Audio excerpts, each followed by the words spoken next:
Staff Sergeant Ethan Brooks grabbed her arm like she was a criminal. In the middle of a war, base going full scramble jets, screaming boots, pounding pavement, he yanked an unbadged woman away from a $50 million fighter jet and said the words that would haunt him for the rest of his career. "Ma'am, you are trespassing on a United States Air Force flight line. Step away from the aircraft, or I will place you under arrest." She didn't scream. She didn't run. She just looked at him with eyes that had already seen things he couldn't imagine and said quietly, "That's my jet." If this story moves you, please subscribe to our channel, hit the notification bell, and follow this story all the way to the end. And drop a comment telling me what city you're watching from. I want to see how far this story has traveled. The heat at Kandahar Forward Operating Base hit you like a fist the moment you stepped outside. Not the kind of heat that makes you sweat politely. The kind that makes your vision pulse at the edges. The kind that bakes the tarmac until it feels like the earth itself is trying to push you off. At 13:47 hours on a Tuesday in late July, the temperature on the flight line was 112 degrees Fahrenheit. The air smelled like jet fuel burnt rubber and something electrical, the smell of machines being pushed harder than they were designed to go.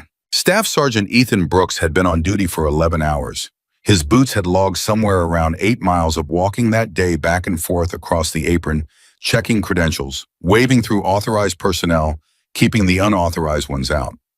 It was not glamorous work. It was not the work he had imagined when he enlisted at 19 years old, full of fire and ambition. But it was his work, and he did it the way he did everything by the book, without exception, without favor. He was midway through his third water bottle of the shift when he saw her. At first, his brain didn't fully register what his eyes were telling him, because what his eyes were telling him didn't make any logical sense in the context of a functioning U.S. Air Force base. There was a woman standing on the flight line directly beside tail number 802, an F-15E Strike Eagle that was currently being prepped for immediate combat tasking. She wasn't wearing a flight suit. She wasn't wearing a uniform of any kind. She had on a gray t-shirt that was dark with dried sweat and what looked from a distance like blood along the left side. Her boots were unlaced. Her hair was loose in a way that no pilot, no crew chief, no one with authorized access to an active flight line would ever allow their hair to be. And she had no badge, no lanyard, no visible identification of any kind. She was standing with one hand pressed flat against the fuselage of tail number 802, fingers spread wide like she was checking for a heartbeat. Brooks stopped walking. He pulled his radio from his belt and keyed it once a habit, checking that it was live. And then he started toward her at a measured pace. Not running. Running on a flight line created chaos, and chaos got people killed. He had learned that early. You moved with authority, not urgency. You let your approach do the talking before your mouth ever opened. She didn't hear him coming, or if she did, she didn't react. She kept her hand on the aircraft, and as he got closer, he could see her more clearly. She was in her mid-30s, maybe. Hard to tell with certainty because whatever she had been through recently had put years on her face that biology alone hadn't earned yet. There was a cut above her left eye, crusted over, but still angry looking. Her lip was split. She was standing with her weight shifted hard to her right side, which meant her left side hurt ribs, he guessed from the way she breathed in careful, shallow increments. Like every full breath was a negotiation with pain. "Ma'am?" His voice was professional, flat, and loud enough to carry over the ambient engine noise. "I need you to step away from the aircraft." She turned her head slowly and looked at him. Her eyes were the color of worn denim blue-gray, the kind of eyes that seemed designed to absorb information rather than react to it. She looked at his rank, she looked at his badge, she looked at the radio on his belt, and then she turned back to the aircraft. "Ma'am." He was closer now, within 6 feet. "Step away from the aircraft. This is a restricted area. You do not have authorization to be here. I need to check the port intake." Her voice was hoarse, like someone who hadn't had enough water in too long. "Miller said there was a debris report from the last sortie. I need to look at it before she goes back up." Brooks blinked. The specificity of that. The mention of Miller, the mention of a debris report, the correct terminology for the intake created a half-second of hesitation inside him. He pushed it down. "I don't know who told you about Sergeant Miller or what he said to you, but you do not have clearance to be on this flight line. I need to see your identification, and I need you to step back from this aircraft right now." She looked at him again. This time she didn't look away. I don't have my badge on me, she said. My gear was separated from me 18 hours ago, but I can give you my service number, my unit, my flight assignment, and the name of the base commander. And then I need you to let me check that intake. If you don't have physical identification, you cannot be on this flight line. That is not a gray area. That is Air Force Instruction 31-101, and I will enforce it regardless of what you tell me verbally. He reached for his radio. I'm calling this in. You need to stand down. Something passed through her face when he said that. Not anger, not panic. Something quieter and far more alarming, a kind of resignation mixed with calculation, like a chess player who already knows the next 4 moves but wishes they didn't. What's your name? She asked. Staff Sergeant Ethan Brooks, Security Forces. Staff Sergeant Brooks. She said his name carefully like she was filing it somewhere she wouldn't forget. I understand you're doing your job. I respect that. But in approximately, she glanced at the aircraft, then at the distant control tower. 11 minutes, this base is going to receive a scramble order for a CAS mission 70 miles north of here. There is an infantry element pinned in a valley that is running out of time. And this aircraft is the one that's going to go answer that call. I need to ensure she is ready to do that. So I am respectfully asking you to let me finish what I'm doing. Brooks stared at her. Then he keyed his radio. Security operations, this is Patrol 4. I have an unauthorized individual on the flight line at the Echo 7 apron beside tail number 802, requesting backup and guidance. The radio crackled. Patrol 4, copy. Backup inbound, detain and hold. He clipped the radio back to his belt and looked at her. Ma'am, I need you to come with me. I'm not leaving this aircraft. That is not a request. No, she agreed, it isn't. And she turned back to the jet and reached up toward the intake housing with her right hand, her left arm staying pressed against her ribs. Brooks moved. He stepped forward and put a hand on her shoulder firm, controlling the kind of grip designed to redirect without injury. She went completely still. Not the stillness of someone submitting, the stillness of someone deciding. Staff Sergeant, her voice dropped low enough that he had to focus to hear it over the engine noise from the adjacent taxiway. I have 3 cracked ribs, a grade 2 concussion, and I haven't slept in 31 hours. I am not going to fight you. But I am also not going to walk away from this aircraft.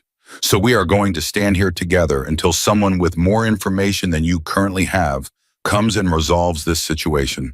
And that is going to take time we do not have. He didn't let go, but something in her was the complete absence of drama in it, the way she delivered the list of her injuries, the way a mechanic describes faults in an engine, made the certainty in his chest wobble just slightly. Who are you? He asked. She paused. Officially, right now on paper, I'm a non-entity. My personnel file has been flagged for administrative review pending a medical determination. My flight status is suspended. My access credentials are in a locker in the flight operations building that nobody has unlocked for me yet. She took a breath that clearly hurt. Unofficially, I'm the pilot of tail number 802, and I'm the only one on this base right now who knows how to fly her the way she needs to be flown for the mission that's about to get called. That's not possible, Brooks said, not rudely, simply. If you were the assigned pilot, you'd have credentials. You'd be in a flight suit. You'd be in the system. I should be, she said. I'm working on it. Across the base, a sound began to build. It was the kind of sound that changed the air pressure in your ears before you could fully identify it. Low rolling, getting louder. It was the scramble klaxon beginning its wind-up cycle, not yet at full alarm, but cycling like a giant machine clearing its throat before a shout. Brooks felt it in his chest before he processed it with his brain. She felt it too. He watched her close her eyes for exactly 1 second, a single beat of something that might have been prayer or might have been bracing, and then open them again.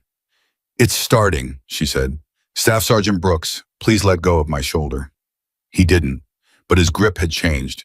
He could feel it himself. The fingers that had been firmly redirecting were now simply present, resting. His certainty had begun to fracture along edges he couldn't quite identify. The second patrol arrived at a JOG Specialist Hartman, 22 years old, 3 months in country, still carrying the wide-eyed alertness of someone who hasn't been worn down yet.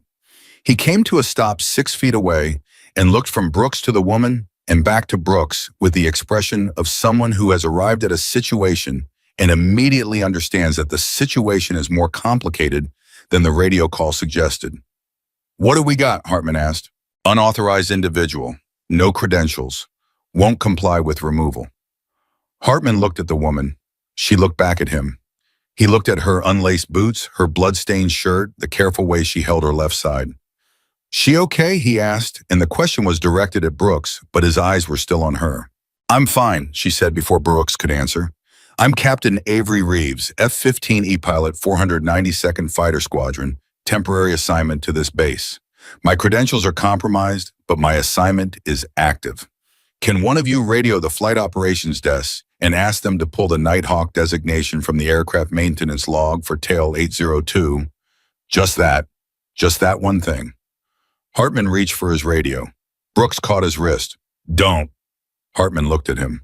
"We don't confirm information for unauthorized individuals. That's policy." "She's not asking us to confirm," Hartman said slowly. "She's asking us to check. There's a difference, Staff Sergeant." The klaxon completed its cycling phase and dropped into silence for exactly 3 seconds. That 3-second silence was worse than the noise, because everyone on a military base knows what follows the silence. Then it hit. Full volume, full alarm. The scramble klaxon tore across Kandahar like the end of something, and the flight line transformed instantly. Doors burst open, boots hammered pavement. Pilots in full flight gear appeared from the operations building at a dead sprint, helmets under their arms, G-suits, cinched tight oxygen masks bouncing at their chins. Crew chiefs converged on aircraft from every direction. The ground hummed with the start sequence of multiple jets igniting simultaneously. The fuel smell intensified. The air pressure changed. And in the middle of all of it, on the Echo 7 apron, one woman in a gray t-shirt stood beside an F-15E with a security forces staff sergeant's hand on her shoulder. She watched the chaos with the focused calm of someone who has been in the middle of it so many times that the adrenaline no longer registers as excitement, just as signal, information, timing. "They're going to need me," she said. A crew chief came sprinting from the direction of the maintenance bay. Sergeant First Class David Miller, 41 years old, 19 years of service, a man whose entire relationship with these aircraft could be described as devotional. He pulled up short when he saw the scene at his jet. His eyes went from the woman to Brooks to Hartman and then back to the woman. And his entire body language changed in a way that Ethan Brooks, despite his 11 hours on duty and his comprehensive training, could not immediately categorize. It wasn't surprise. It was something more complicated than surprise. "Captain," Miller said. He said it immediately without qualification, without hesitation. Brooks's hand dropped from her shoulder, not because he was ordered to remove it, because something in the way that one word was delivered by a 19-year veteran crew chief who had worked on jets every day of his adult life made Brooks's body act before his brain caught up. "Miller." Her voice softened fractionally, just enough. "Debris report on the port intake. Cleared," Miller said. "I pulled the inspection at 0900. She's clean. I was going to brief you when—" He paused. He looked at her injuries with an expression that contained 11 different things at once, and he compressed all of them into professional neutrality with visible effort. "When you were available." "I'm available now." She moved toward the aircraft ladder. Her left hand pressed instinctively against her ribs as she reached for the first rung. Brooks stepped forward. "Wait, stop. Nobody has authorized. I know her." Miller's voice cut across him, not loud, not aggressive, just final, the way a wall is final. "She's the assigned pilot for 802. I've been working with her for 6 weeks.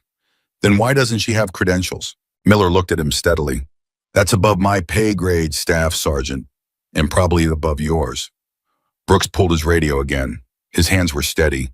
He had trained for exactly this situations where confidence and authorization existed in apparent conflict, where the human element was pushing against the procedural requirement. The training said hold the line, confirm before complying, trust the system. "Security operations, this is Patrol 4. I need verification on Patrol 4. The voice that came back was not the duty desk. It was a voice that didn't belong on a routine security channel, the voice of someone who had been patched in from somewhere above the normal chain. It was Clip Sr. carrying the acoustic weight of rank. "What is your current status at Echo 7? Brooks stood straighter automatically. I have an individual claiming to be an assigned pilot with no visible credentials attempting to board tail 802. I am following protocol for unauthorized. Hold, the voice said. Just that, hold. 30 seconds of static. Across the flight line, jets continued their sequence. The noise built towards something overwhelming. 3 aircraft were already taxiing. The mission was moving with or without whoever was standing at the Echo 7 apron. Then the radio came back. Not the same voice, a different one. One that came from a frequency that Brooks had only ever heard used in high-priority situations that carried the particular quality of someone speaking from the control tower itself. Security Forces Patrol 4, this is Operations Desk Flight Line Command Net.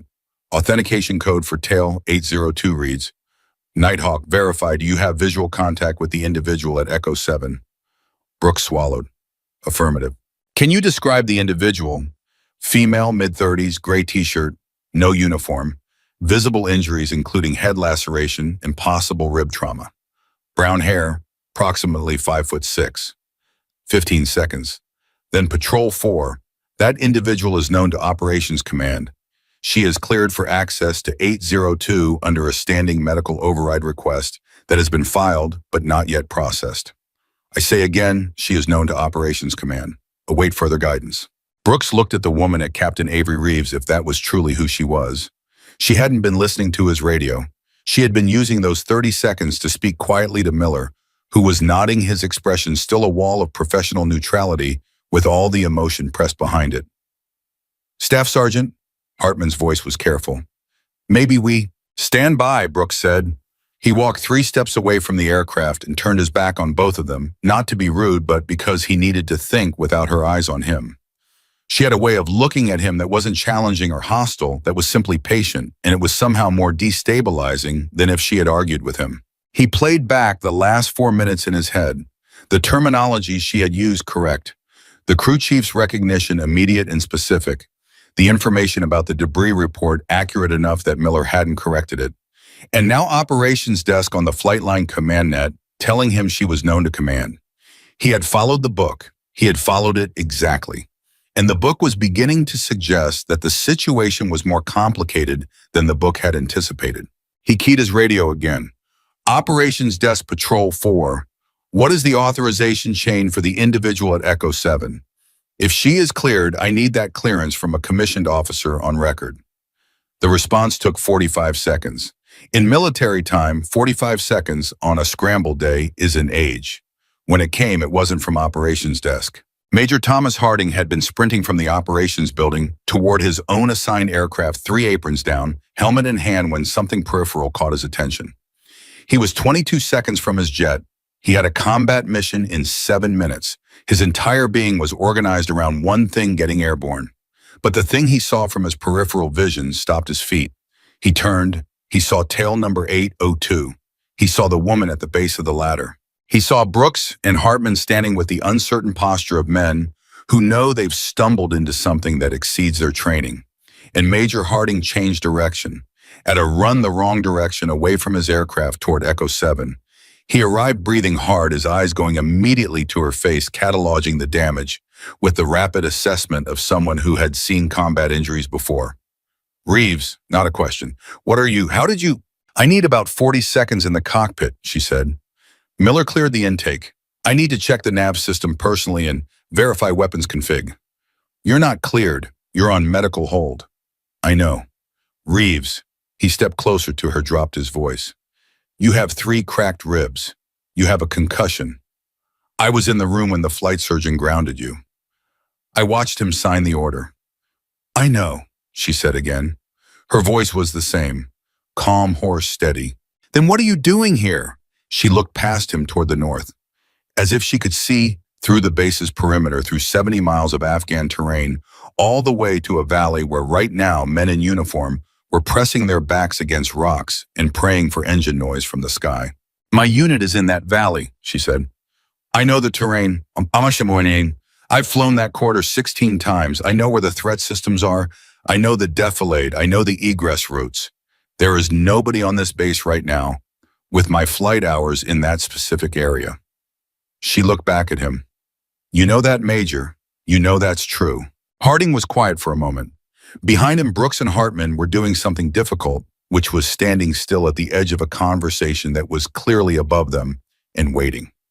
"I can't authorize you," Harding said finally. "Only Hale can override the medical hold." "Then get me Hale. He's in the command post. He's managing the entire scramble. He's got a dozen priorities ahead of Thomas." She said his first name. It was the first time she had used it. Something shifted in the air between them that Brooks couldn't name. Not intimacy exactly, but the weight of shared history of people who have been through things together that change the relative importance of rank. "Get me Hale." Major Thomas Harding looked at her for exactly 3 seconds.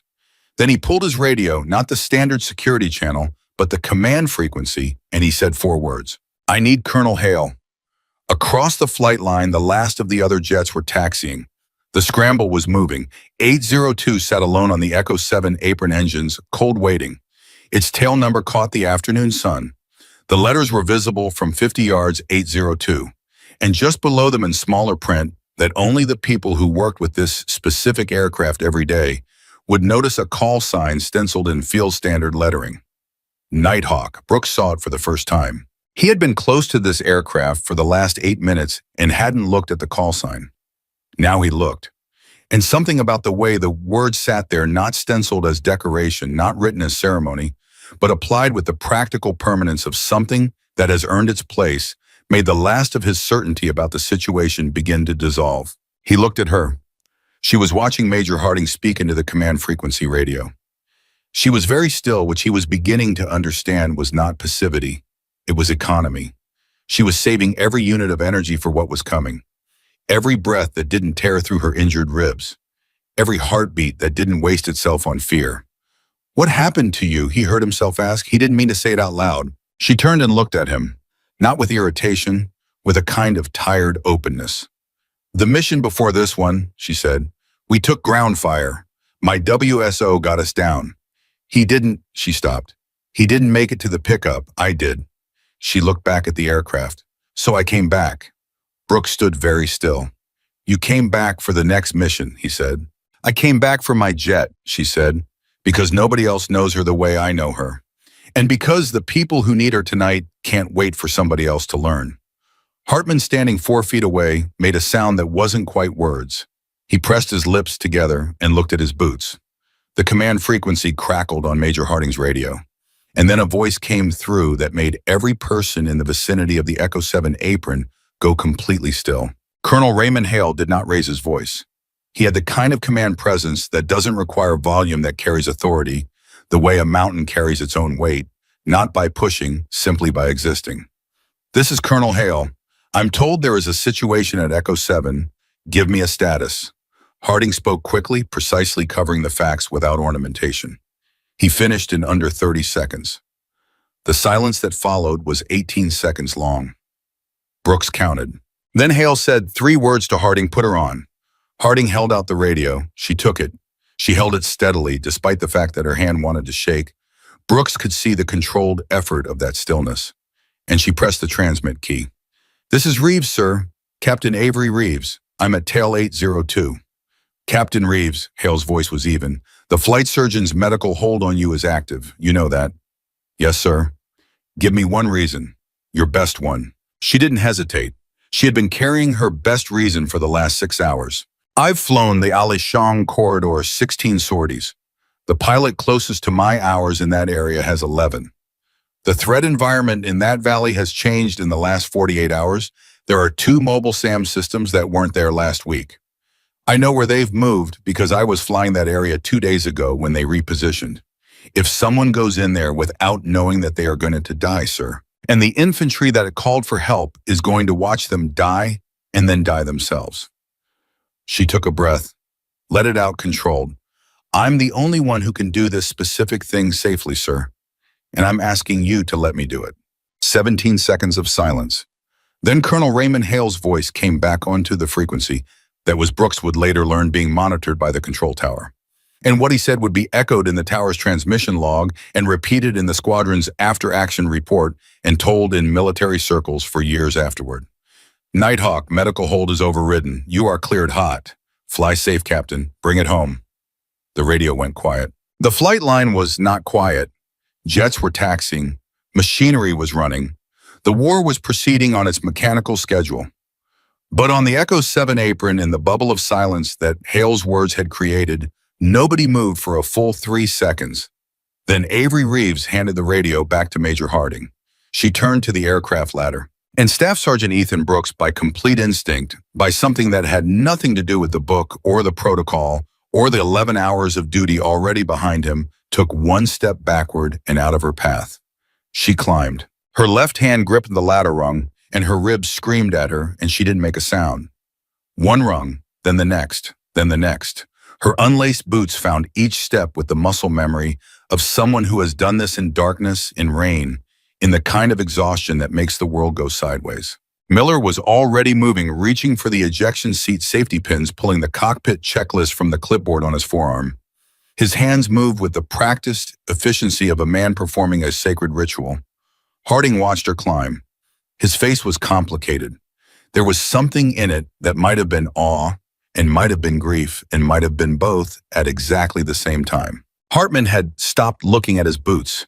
He was watching her now openly, the way young soldiers sometimes watch things they know they are going to remember for the rest of their lives. And Brooks stood at the red line of the Echo 7 apron, the line that marked the boundary between authorized and unauthorized, and watched a woman who had been 4 minutes ago. His problem, an intruder, a protocol violation, a situation to be managed, become something entirely different. The cockpit received her. The canopy arched over her. The straps came down across her shoulders and across the ribs that were going to make the next 2 hours the most painful of her professional life. She didn't look back at the flight line. She looked forward, through the canopy, north, where soldiers were waiting for engine noise from the sky. And tail number 802 Nighthawk began to wake up. The engines on tail number 802 didn't start the way civilian aircraft start. There was no polite hum, no gradual awakening. The F-15E Strike Eagle came to life the way a predator comes to life all at once, with total commitment, a sound that you felt in your sternum before your ears could categorize it. The twin Pratt and Whitney engines caught their ignition sequence, and the apron at Echo 7 filled with a wall of sound and heat that pushed back against everything soft in the world. Brooks stood at the red line and felt it in his chest. He had been on flight lines for 4 years. He had heard jets start hundreds of times. But this one felt different, and he couldn't explain why, except that 4 minutes ago he had been trying to stop it from happening, and now he was watching it happen. And somewhere between those two moments, something in his understanding of this day had shifted permanently. Hartman moved to stand beside him. Neither of them spoke. They just watched. Inside the cockpit, Avery Reeves ran her startup checklist the way she had run it 237 times before, by touch, by sequence, by the specific language of this aircraft that she had learned the way you learn a person's voice. Her hands knew where everything was. The avionics came up. The nav system initialized. The HUD flickered and resolved into the architecture of information she needed to operate in the real world at 500 knots. Her ribs did not care about any of that. Every time the aircraft vibrated during startup, and it vibrated constantly, that was simply what these machines did. The vibration traveled through the seat, through the harness, through the padding, and found the 3 cracked bones on her left side like they had a personal appointment with them. She breathed through each one.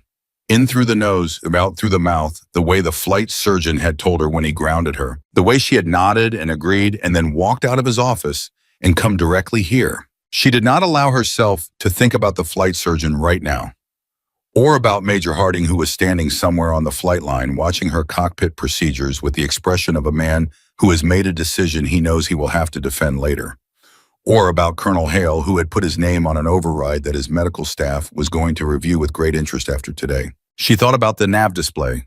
She thought about the weapons configuration Miller had briefed her on through hand signals while she strapped in. She thought about a valley 70 miles north and 2 mobile SAM systems that had repositioned 48 hours ago, and that most of the pilots on this base didn't know about yet. She keyed the internal comms. "Miller?" Her voice came through the intercom to the crew chief's headset on the ground. "Go ahead, Captain." Weapons green across the board. Green, GBU-12 on stations 3 and 7 full gun, AMRAAM on 1 and 8. You are fat and loaded. Fuel state, 91%. Tanker is not available in your window, so that's what you've got. Plan your bingo accordingly. Copy. She pulled up the fuel calculation in her head automatically. 70 miles out, extended loiter engagement altitude return. It was going to be tight. Not impossible, but tight enough that she needed to fly it efficiently. Any changes to the threat picture since this morning's brief? There was a pause. Through the canopy, she could see Miller below the nose, his headset cable trailing behind him, his posture carrying the particular quality of someone choosing their words. The 0600 intel update mentioned probable manpads activity in the Alishan corridor. Not confirmed. Probable.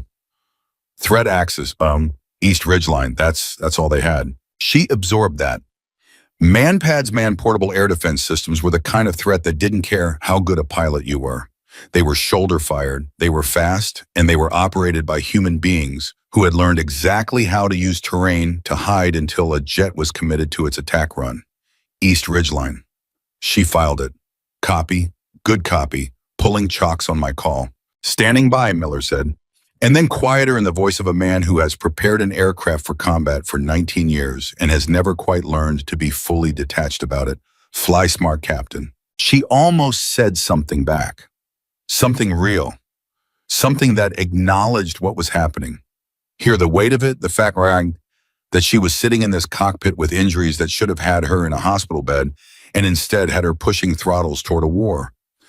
But she compressed it. She put it in the same place she put everything she couldn't afford to feel right now, a sealed compartment pressure rated to be open later. If there was a later, always do, she said. On the flight line, Brooks had not moved from the red line.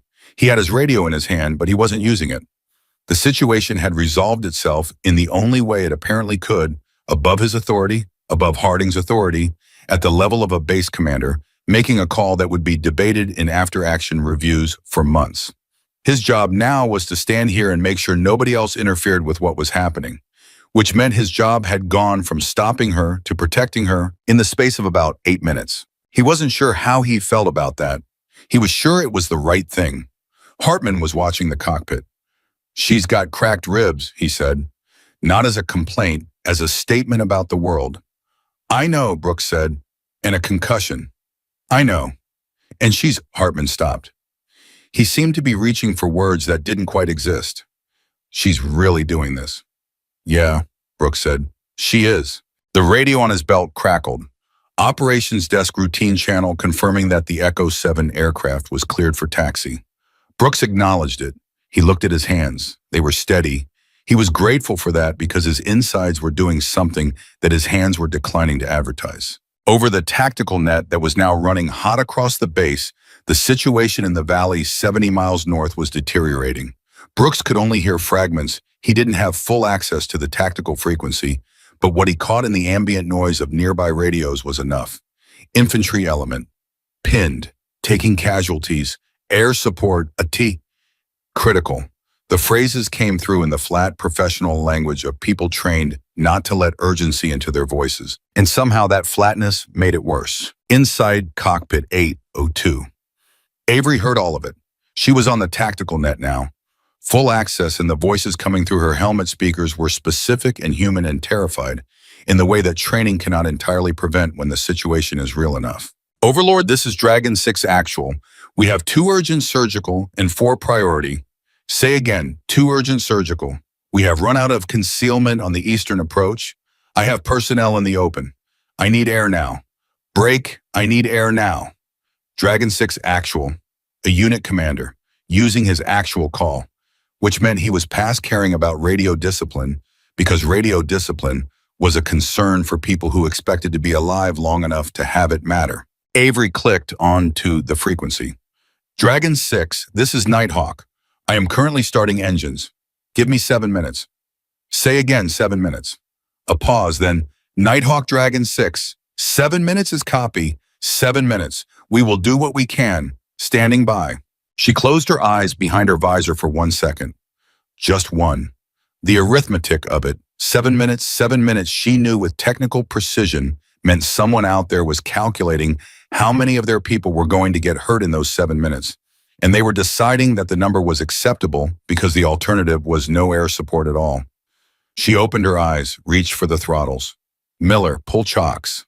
The wheel chocks came out from under the landing gear. She felt the aircraft shift its weight, slightly settling onto the pavement in a new way, unbounded now ready. She released the parking brake, and tail number 802 began to move. Brooks watched her taxi out of the Echo 7 apron and turn onto the taxiway. The jet moved with the specific ground handling character of an F-15E nose high main gear, carrying the weight, that distinctive profile that from ground level looks both enormous and somehow impossibly lean. The engine noise was different in taxi, less raw, more purposeful. Hartman said something. Brooks didn't hear it because his radio came alive. Patrol 4, this is security operations. What is your current status at Echo 7? Brooks keyed his radio. Echo 7 is clear. Aircraft has taxied. Situation is resolved. Copy. What was the resolution? Brooks thought about that for a moment. What was the resolution? The resolution was that a woman with 3 cracked ribs and a concussion had convinced a base commander to override a medical order so she could climb into a $50 million aircraft and fly into a combat situation that was deteriorating by the minute. The resolution was that the system had been wrong about what it knew, and a staff sergeant from security forces had been the first line of that wrongness, and he had held his position exactly as long as the facts had supported it, and then adapted exactly when the facts stopped supporting it. Colonel Hale authorized access, Brooks said. Individual confirmed as assigned pilot. Aircraft cleared for sortie. Copy Patrol 4. Return to your patrol sector. He clipped the radio back to his belt. He looked at the taxiway where 802 was now turning toward the runway threshold.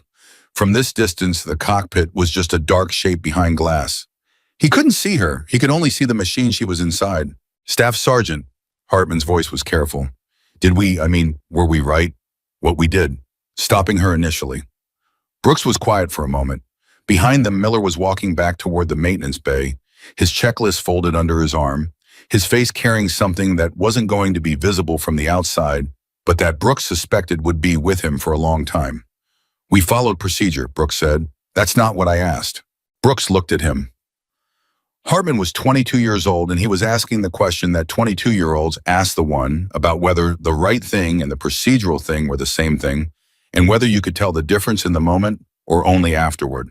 We didn't know what we didn't know, Brooks said. That's the honest answer. We stopped someone without credentials from accessing a restricted aircraft. That is exactly what we're supposed to do. The information that would have changed our decision wasn't available to us. But she knew. She had the information. She told us. She did, Brooks agreed. And that created a conflict between what she told us and what the system told us. In that conflict, you don't throw out the system. You escalate until the system catches up. He paused, which is what happened. Hartman thought about that. It almost didn't, though. Brooks had nothing to say to that, because it was true. In another version of this morning with a different crew chief or a different major sprinting past at the right moment, or a different radio operator at operations desk, it might have stayed unresolved long enough to matter. The machine that was supposed to know who Avery Reeves was had failed to have that knowledge accessible at the point where it was needed. And 3 cracked ribs and a concussion had walked onto the flight line to compensate for that failure. Come on, Brooks said. We've got a sector to cover. They walked. Behind them at the end of the runway, the sound that Brooks had been hearing in his peripheral awareness for the last 2 minutes began to change pitch and character. The steady roar of taxi power was deepening, intensifying, climbing through registers that the human body registers as much as hears. He stopped walking. He couldn't help it. He turned. At runway threshold, 27 tail number 8, O2 sat for exactly 4 seconds in the position that combat pilots call the hold. The aircraft faced down a long strip of concrete that ended at the desert, and beyond the desert, the sky, and beyond the sky, a valley where men were bleeding. The engines were spooling up in afterburner sequence, the exhaust plumes visible even at this distance, shimmering and violent. Then she released the brakes. The F-15E did not roll forward. It lunged. It went from stationary to moving in a way that violated the intuitive physics of a 40,000-pound machine. The afterburners were not loud. They were physical, a pressure event, a compression of air that you felt in your face and your sternum and the back of your teeth. The jet accelerated down the runway with the kind of commitment that leaves nothing in reserve. Brooks watched the nose rotate.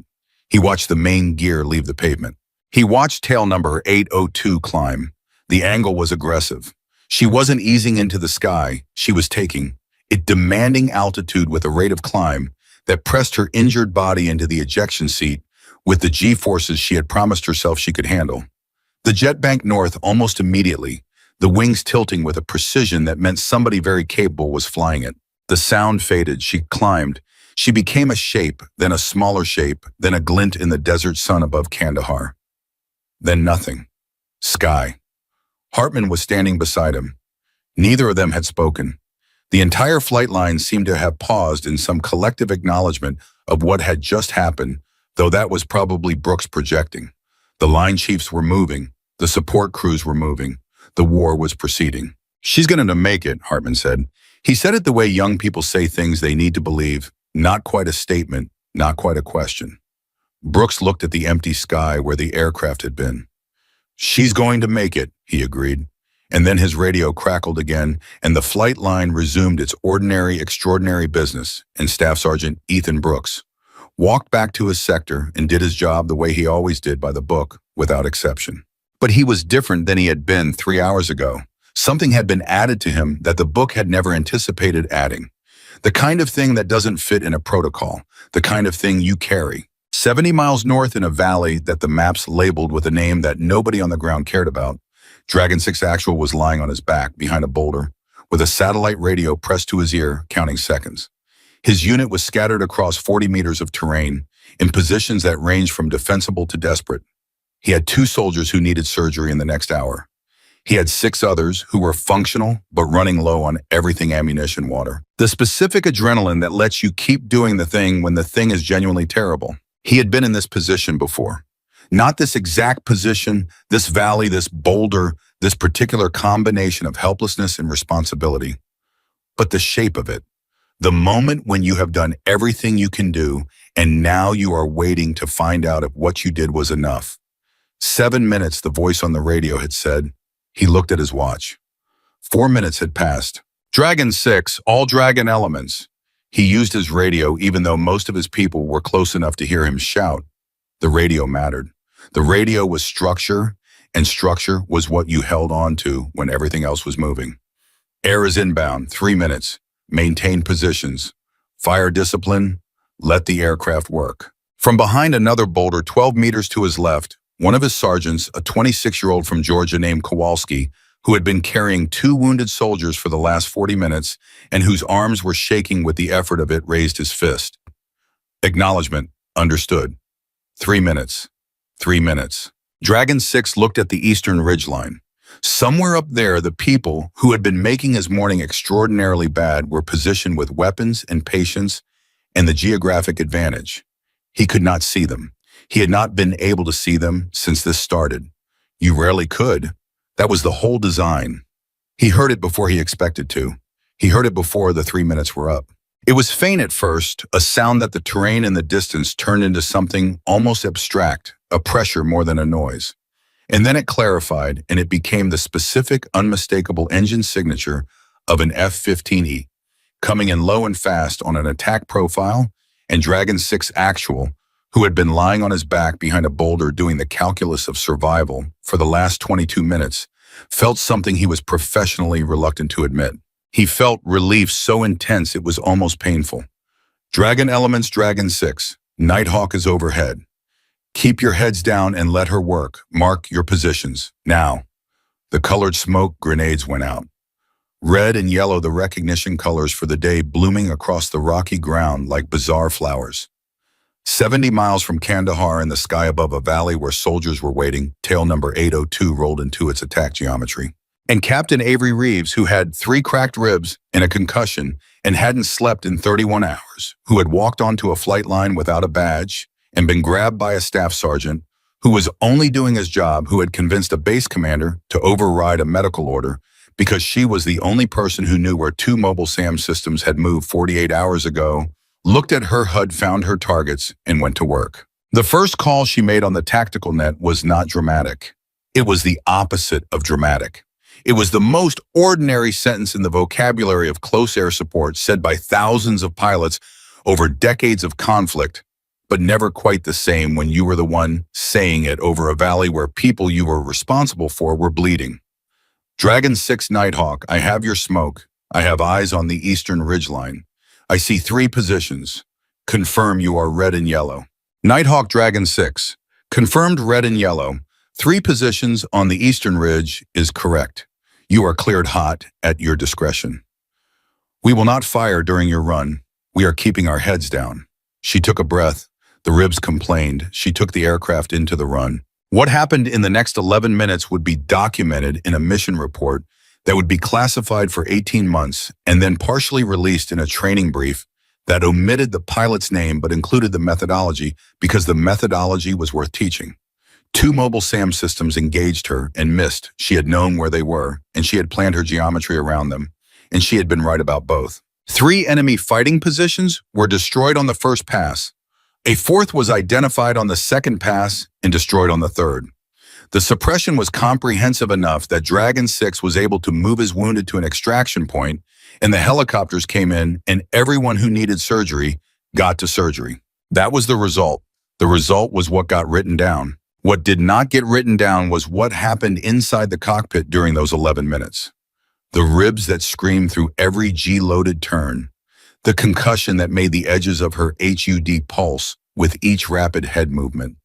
The fuel state that crept toward bingo with the particular arithmetic of a clock that is counting down whether you watch it or not.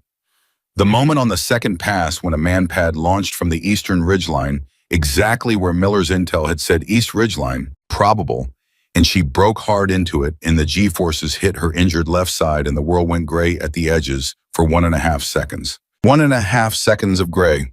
She flew through it. What also did not get written down was the voice of Dragon 6 Actual on the radio as she rolled wings level after the 4th and final pass. Nighthawk Dragon 6, all positions suppressed. We are moving to extraction. His voice did something it hadn't done in the previous 22 minutes of this engagement. It changed quality. It lost its professional flatness just for a moment, just enough. I have everyone moving. Nighthawk, you thank you. That's all I got. Thank you. She didn't answer immediately. She was checking her fuel state, her systems, her heading.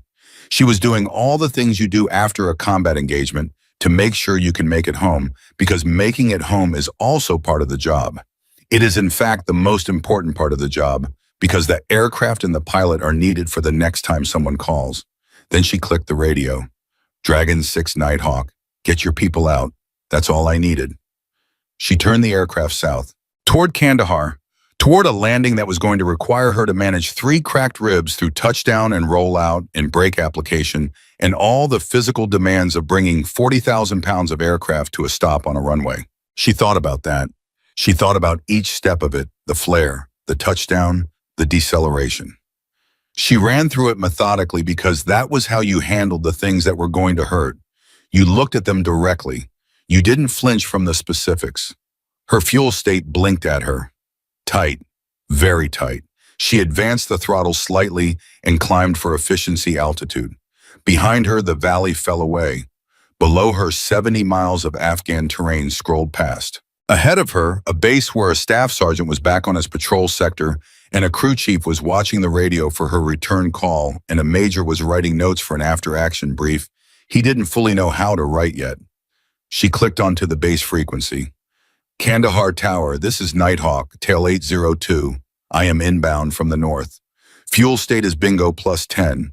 Request priority approach. The tower came back immediately, not after a pause, immediately.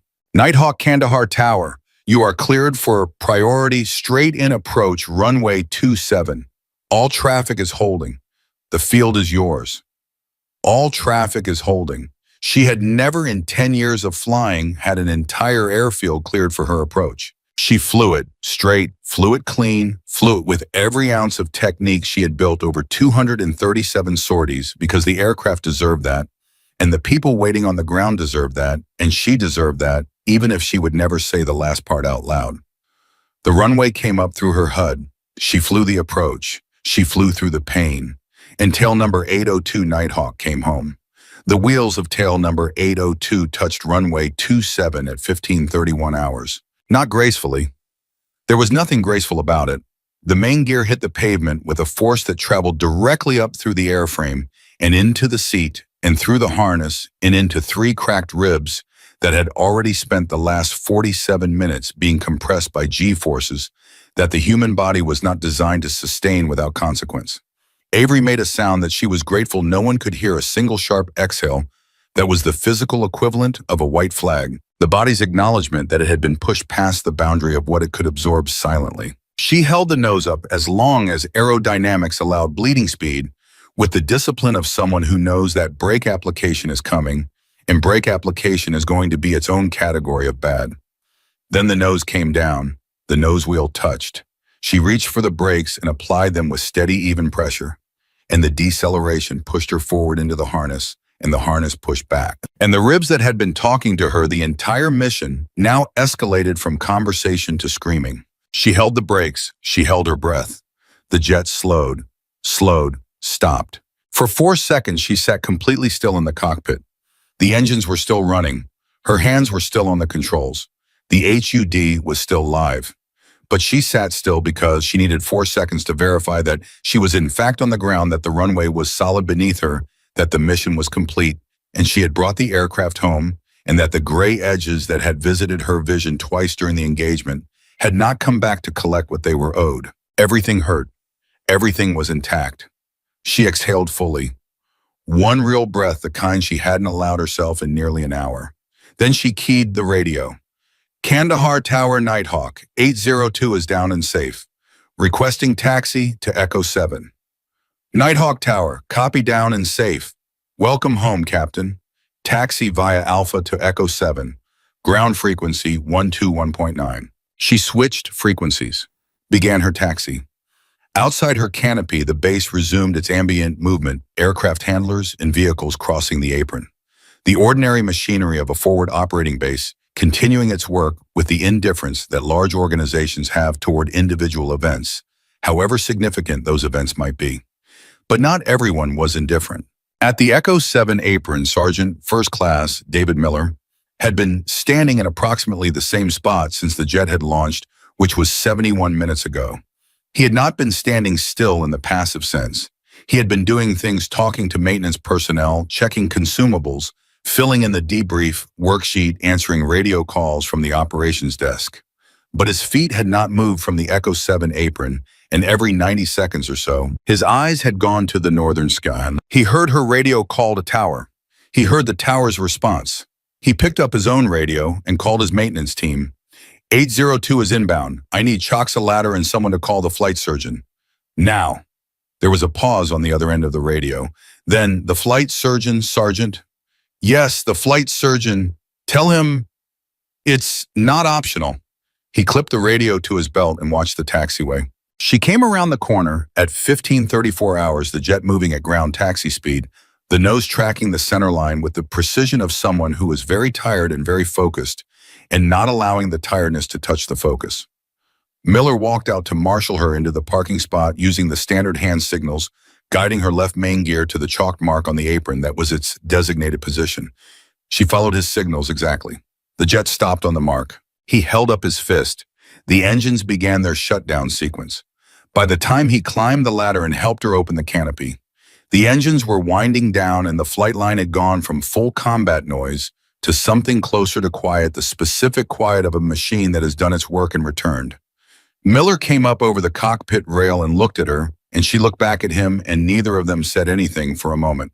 Her face told a story that he didn't want to read too carefully. The cut above her eye had reopened just slightly. The vibration and the G-forces had done what cuts do under physical stress. There was fresh blood at her temple, a thin line that had dried on one side and was still wet on the other. Her color was wrong, not dangerous wrong, but the specific gray-tinged pallor of someone who has spent the last hour managing pain and adrenaline and is now experiencing what happens when adrenaline departs and leaves pain with the floor to itself. How bad, he said. Same as when I left, she said, which was a specific kind of lie that both of them recognized as such, and neither of them challenged because the alternative was a conversation neither of them had time for. Flight surgeon is on his way. Of course he is. She reached for the harness release. Her left hand moved slowly. He reached past her and released the left shoulder buckle before her fingers got there. She looked at him. Thank you. Don't thank me. Just get out of my airplane. She almost smiled. He had been saying that to her for 6 weeks, get out of my airplane, the way crew chiefs say it to pilots, with a possessiveness that is both territorial and deeply affectionate. The relationship between the person who flies the machine and the person who keeps the machine alive being one of the stranger partnerships that military aviation has produced. She stood up in the cockpit.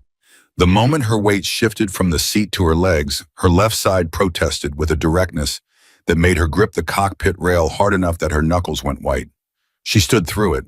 She put her right leg over the cockpit rail. She found the ladder with her boot. She came down. Miller was one step below her the entire way, not touching her, but positioned to catch if catching became necessary. It did not become necessary. She made it to the bottom of the ladder under her own authority, which was probably the most important thing that had happened to her in the last 2 hours. And she knew it, and he knew it, and they both pretended it was unremarkable. Her boots hit the pavement of the Echo 7 apron at 15:37 hours. She stood still for a moment. She looked at the aircraft. Her hand went to the fuselage in the same gesture Brooks had observed 4 hours ago when she was just an unauthorized woman touching a jet she wasn't supposed to be near. Fingers flat, spread wide, like checking for a heartbeat. She okay? Avery asked. I'll know more when I look, Miller said. But from what I saw on the downwind, nothing looked wrong. You were clean. East Ridgeline man pad on the second pass. I broke hard. Negative 7G, maybe 7.5. You might want to look at the I know what to look at, Miller said, not unkindly. Go talk to the flight surgeon before he has an actual aneurysm. She turned. Major Thomas Harding was standing at the edge of the apron. He had not gone on the mission. His aircraft had been tasked differently, or perhaps untasked. She wasn't sure of the details. He was in his flight suit helmet bag on his shoulder, and he was looking at her with an expression that had passed through several stages during the time she was airborne, and had arrived at something that was equal parts relief and complicated professional responsibility. Reeves, he said. Major, how are you? It was not quite a question. She recognized the phrasing, the absence of the question mark, the way it came out as a statement that was requesting a specific category of honest. Functional, she said. Don't give me functional. She looked at him steadily. 7G on the second pass broke something loose that probably should have been evaluated before I went up. My vision went gray for about 1.5 seconds. Harding's jaw tightened. How many times? Twice? Both high G events. Both recovered. You flew an attack profile with intermittent loss of... I flew the mission, she said, not defensively.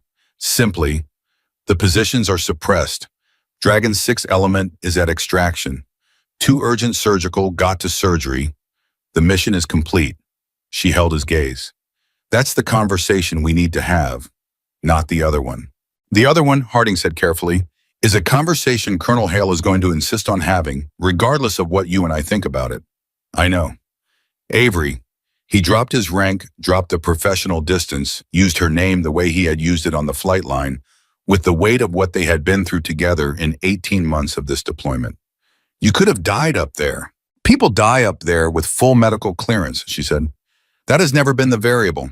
He stared at her. She stared back. Then the flight surgeon arrived, and the professional distance snapped back into place between them because it had to, because they were on a flight line on an active base, and rank existed for reasons that didn't stop mattering because the moment was personal. Captain Joshua Merritt, the flight surgeon, was 34 years old and had the specific energy of a man who has received information that made him want to be somewhere very quickly. He came across the apron with his medical bag in his hand in an expression that communicated a great deal about what he thought of the morning's events without requiring words. Captain Reeves, he said, and the way he said her name contained an entire medical report. Captain Merritt, she said, and the way she said his contained an entire response to that report. Sit down, he said. I'm fine standing. That's not what I asked. Sit down. She looked at the equipment case beside the jet. She sat. The movement of lowering herself to the case produced a breath that she controlled with effort, and Merritt saw it, and his expression shifted from professional irritation to professional concern, which was a different thing and more useful. He opened his bag. He pulled out a pen light. Follow the light, he said. She followed it, Left, right, up, down. He watched her pupils. He watched the tracking. He put the light away and took her pulse at her wrist, counting against his watch. His fingers pressed against the inside of her wrist with the practiced stillness of someone who has done this in the back of aircraft and in the field and in emergency rooms and on flight lines, and has learned that the pulse tells you things that people don't. Your pulse is elevated, he said. I just landed from a combat sortie. It's elevated beyond what landing from a combat sortie explains. He released her wrist. He took out a blood pressure cuff. I'm going to ask you something and I need a specific answer. Not a pilot answer, a patient answer. What happened during the mission? All of it. She told him the same thing she had told Harding, with the same specificity. The gray vision, the duration, the G loads involved the number of occurrences. She told him because he was the flight surgeon, and because the information was medically relevant, and because she was tired enough that editing the truth seemed like more work than it was worth. He listened without expression. He took her blood pressure. He looked at the reading. He took it again. Captain Reeves, he said after the second reading. He said it in a particular way, the way doctors say a name when they are about to say something they know the other person doesn't want to hear. Your diastolic pressure is 114. She processed that. That's elevated. That is significantly elevated. Combined with the vision events during high G, he stopped. He looked at her with something that wasn't anger and wasn't frustration, that was closer to the specific sadness of a medical professional confronting a situation where the right thing to do and the thing that was done are in direct conflict and cannot be reconciled after the fact. You could have had a hemorrhagic event in that cockpit. Do you understand that? Not a grounding technicality, a stroke. In a combat aircraft at 500 knots, the words sat on the apron between them. Avery didn't flinch from it.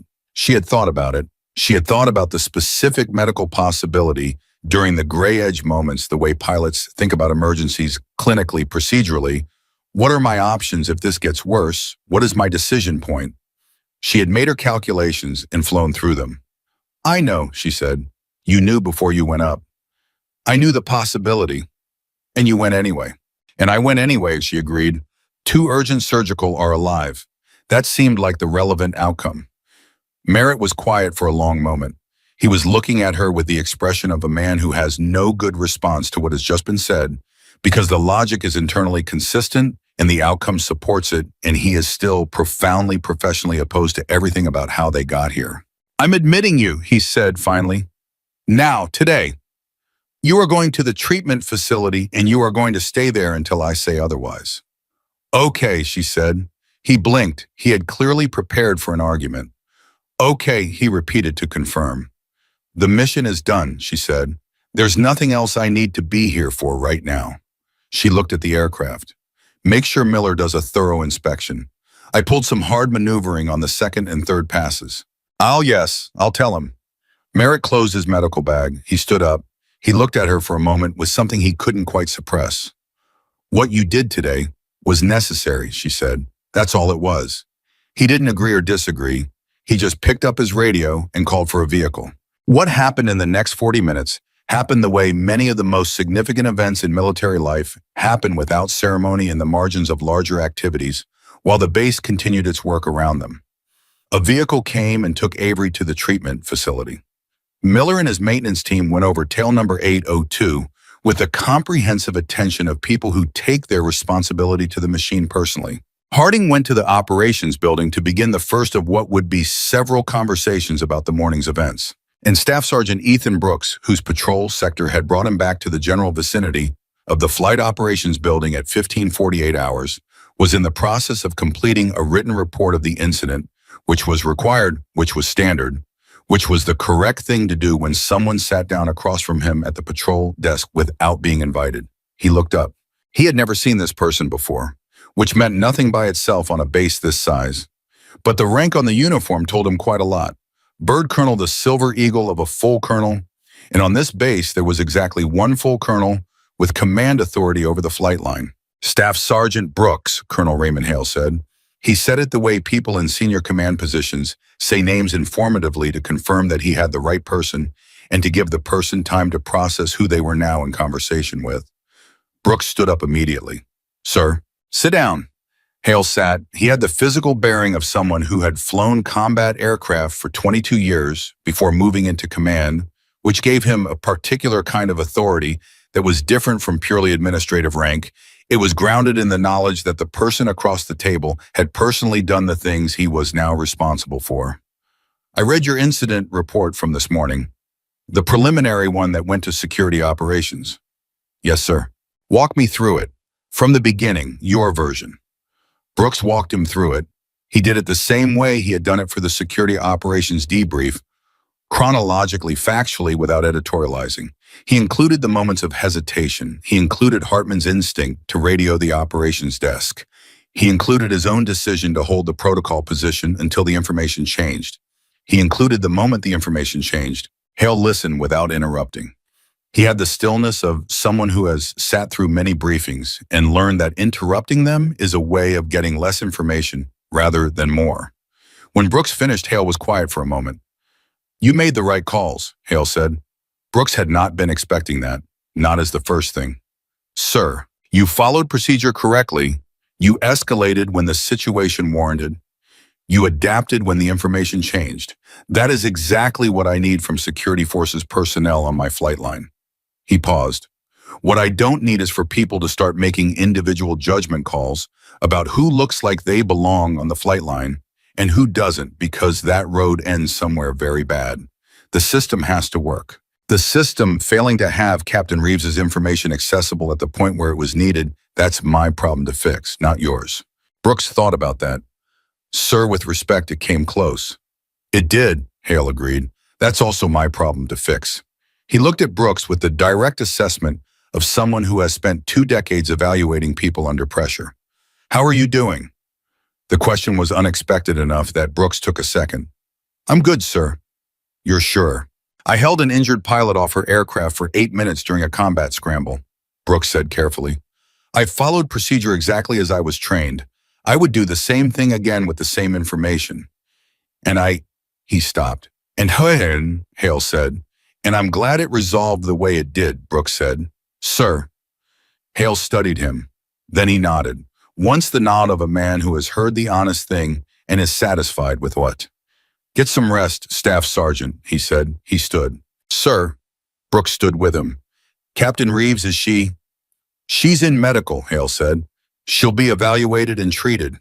As for her status after that, he paused. Something moved behind his expression that was too complex to categorize in the second it was visible. That's a longer conversation for another day. He walked out. Brooks sat back down at the patrol desk. His incident report was still open in front of him. He looked at it. The official language of the form unauthorized individual. Restricted area failure to comply escalation protocol sat on the page in the flat terminology of military documentation, and it captured the events accurately and described almost nothing about what had actually happened. He thought about what Hale had said. The system has to work. The system failing, that's my problem to fix. He understood that. He had been the face of the system this morning, the system's first point of contact with a situation it hadn't fully anticipated. He had done his part of it right.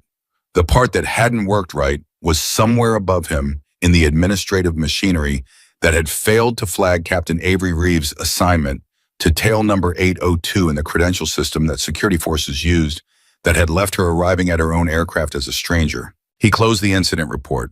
He saved it. He filed it. Then he did something that was not required by protocol and not covered by Air Force Instruction 31-101, and that he would not include in any formal document. He pulled a notepad from his desk and wrote on it in his own handwriting the date and time and tail number and call sign and the name of the pilot, and he put it in his breast pocket, not as evidence, not as documentation, as something else. The kind of thing you carry because it happened and it mattered, and the formal record will eventually tell the story of what occurred, but not the story of what it meant. He went back to his patrol sector. The flight line was quieting into the specific tempo of late afternoon. The scramble was over. The aircraft were back or in maintenance. The pace had dropped from crisis to the steady operational rhythm that was Kandahar's resting heart rate. The sun was moving toward the western horizon. The heat was still enormous, but had lost its absolute authority the way heat does in the late afternoon, even in places that are never truly cool. Brooks walked his sector. He checked his checkpoints. He logged his observations. At 17:12 hours, his radio gave him something he had not expected. Patrol 4, this is Operations Desk. We have a message for you from the treatment facility. You ready to copy? He stopped walking. Ready to copy. Message reads as follows: Staff Sergeant Brooks, you were right to stop me. That's what you're supposed to do. Don't let this morning change how you do your job. It's a good job. It matters. Signed Nighthawk. Brooks stood very still on the flight line. The afternoon moved around him. Aircraft moved. Personnel moved. The base breathed in and out with the rhythm of a place at war. He keyed his radio. Operations Desk Patrol 4. Copy the message. Please transmit reply when able. Go ahead with your reply. He thought about it for a moment. He thought about the ladder in the intake inspection and the word that had been stenciled on the aircraft's tail in letters that meant everything to everyone who knew what they meant and nothing to everyone who didn't. Reply reads, Understood, Captain. Fly safe from Patrol 4. Copy, will transmit. He clipped the radio back to his belt. He kept walking. He had a sector to cover. The treatment facility at Kandahar Forward Operating Base was not a hospital in any civilian sense of the word. It was functional, it was staffed by people who knew what they were doing, and it had the specific aesthetic of a place that had been designed entirely around purpose and not at all around comfort. The walls were the color of nothing in particular. The lighting was fluorescent and honest. Everything that could be bolted down was bolted down because in a forward operating environment, permanence was aspirational. Avery had been in rooms like this before. She had sat in the specific vinyl chair beside the specific metal bed and waited for the specific sequence of evaluations that the military medical system required before it would tell you what you already knew about your own body. She knew the routine. She submitted to it without resistance because she had promised Merritt she would, and because she had enough left in her reserves to comply with that promise, but not much beyond it. At 16:18 hours, Captain Joshua Merritt completed his evaluation and sat down across from her, with the expression of a man who has organized his findings into a report he doesn't entirely want to deliver. The imaging confirms 3 rib fractures, he said, left side ribs 6, 7, and 8. No pneumothorax, which is the good news. The bad news is that the activity today has produced additional soft tissue injury around the fracture sites that was not present in this morning's assessment. He looked at his notes, then back at her. The neurological evaluation is more concerning. The 2 visual events you described during high G maneuvers are consistent with transient cerebral hypoperfusion. Meaning, she said, meaning your brain was briefly not getting enough blood during extreme G loading, which produced the gray out events. In the context of your existing concussion, that is not a minor finding. He set the clipboard down. Avery, I need you to understand what I'm telling you. What happened in that cockpit today was a medical emergency that didn't fully declare itself. If the grayout had been 2 seconds longer on either occasion, you could have lost consciousness. In a combat aircraft. During an attack run, she was quiet for a moment. She knew all of this. She had known the theoretical version of it before she climbed the ladder, and she had known the real version of it while it was happening. But there was something about hearing it from a physician in a room with fluorescent lighting that made it more concrete than it had been when it was happening at 500 knots over a valley. But it didn't, she said. It didn't, he agreed, this time. He picked the clipboard back up. He wrote something on it. I'm holding you for 48 hours minimum. I want imaging, repeated in the morning, and I want a neurology consult via video link with Bagram. Your flight status is suspended indefinitely pending that consultation.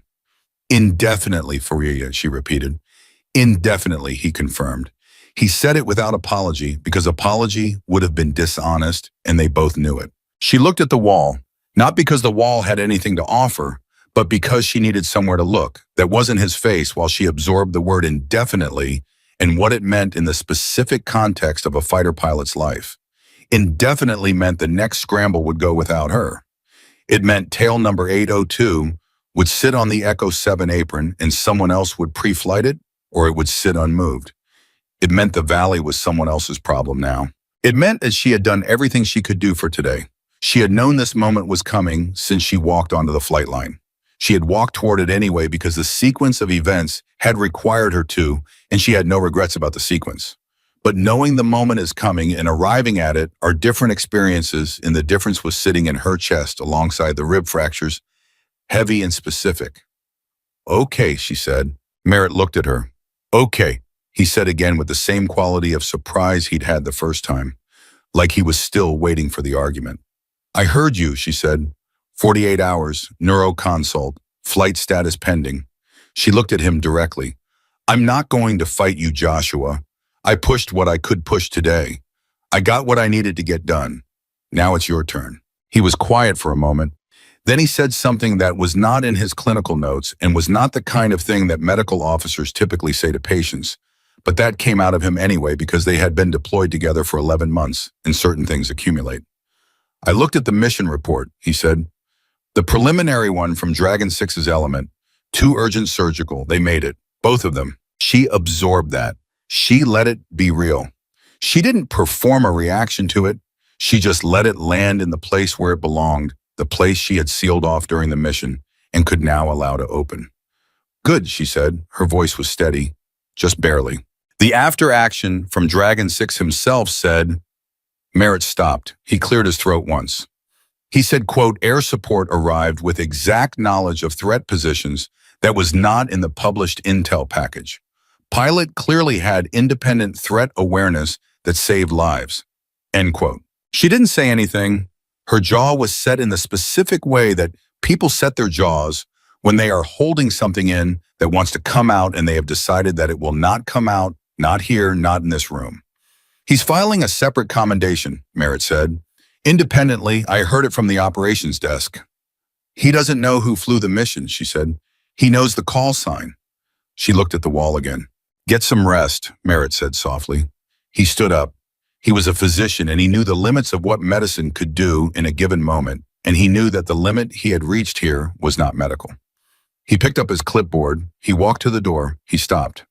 "For what it's worth, and I'm saying this as someone who wanted to physically prevent you from getting in that aircraft this morning, what you did took something.